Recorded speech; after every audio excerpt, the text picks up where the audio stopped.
لله لسه واصل طقم بورسلين حكايه، طقم بورسلين 31 قطعه من التحف اللي احنا بنقابلها، وسعره مفاجاه. بس تعالوا الاول نتعرف على الطقم. طبعا الطقم نازل بثلاث الوان ما شاء الله، عندنا الاسود فابيض، وعندنا البينك فابيض، وعندنا الزيتي فابيض. طبعا الطقم واخد حقه في الذهبي 100%.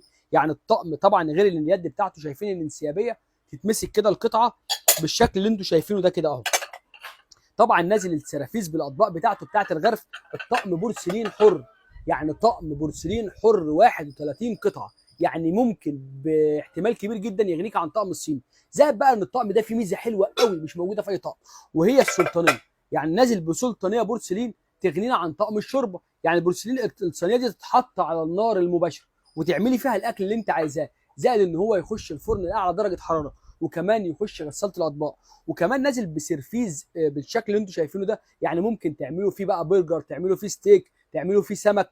الطقم نازل مبصم بالشكل اللي انتم شايفينه ده عشان يدينا ايحاء الجريل، يعني اللي هو عادي وجريل. طبعا الطقم مميز جدا، الذهب اللي فيه تحفه. زائد كمان ان هو نازل بجريل صغير، عشان لو عايزه تعملي برجرايه صغيره او حاجه تقدري تسويها فيه وتحط على النار المباشره. وكمان نازل معاه الشغل الصغير ده بتاع المقبلات اللي بتتحط، او التوميات او السلطات اللي بتتحط على الاكل.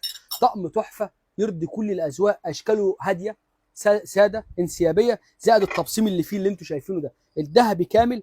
طقم حلو جدا متاح بالثلاث الوان 31 قطعه، بفضل الله بنقدمه باقل سعر في مصر، وهو 4750 بدل 5250 لفتره محدوده، والكميه مش كبيره. الطقم موجود، تقدروا تيجوا تشوفوه على الطبيعه او تقدروا تطلبوه شحن من اي حته في مصر. سلام.